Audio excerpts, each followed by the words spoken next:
গোর্খা প্রজাতান্ত্রিক মোর্চার যুব শক্তি এবং কার্শিয়াং মহকুমা সমিতির তথা টাউন কমিটি কার্শিয়াং পুরসভার চেয়ারম্যান ব্রিজেন গুরুং এবং ভাইস চেয়ারম্যান সুভাষ প্রধানের কাছে স্মারকলিপি পেশ করেছে। মূলত কার্শিয়াং বাজারের আবর্জনা স্তূপের ব্যবস্থাপনার দাবিতেই এই স্মারকলিপি। অভিযোগ, কার্শিয়াং শহরে গত কয়েকদিন ধরে ময়লা আবর্জনা জমে থাকায় জনসাধারণকে চরম দুর্ভোগ পোহাতে হচ্ছে।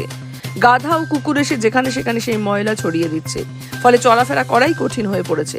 স্মারকলিপি জমা দেওয়ার পর যুব শক্তির সদস্যরা কার্শিয়াং পুরসভার চেয়ারম্যান ব্রিজেন গুরুংয়ের সঙ্গে বসে তার আবর্জনা স্তূপের সঠিকভাবে পরিচালনার বিষয়ে আলোচনা করে।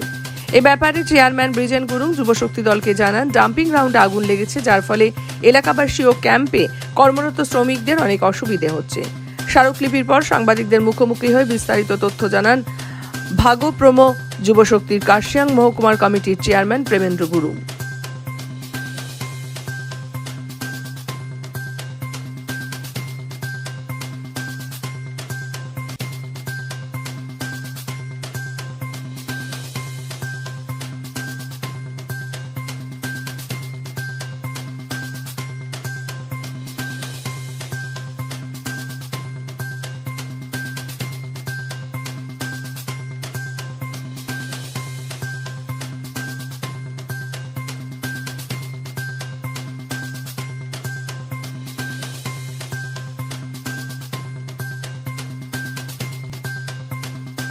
उहाँहरूलाई पनि हामीले वचन दियौँ अनि भोलिदेखिको हामी डम्पिङमा पनि जानेछौँ अनि गाउँवासीलाई पनि भरसक हामी सम्झाउने प्रयास गर्नेछौँ हाम्रो तर्फबाट। अनि सँगै म्युनिसिपालिटी र हामी युवा शक्ति पनि हामी गएर त्यहाँ है अनि के गर्नुपर्ने त्यो भोलिदेखिको हामी सुरु गर्नेछौँ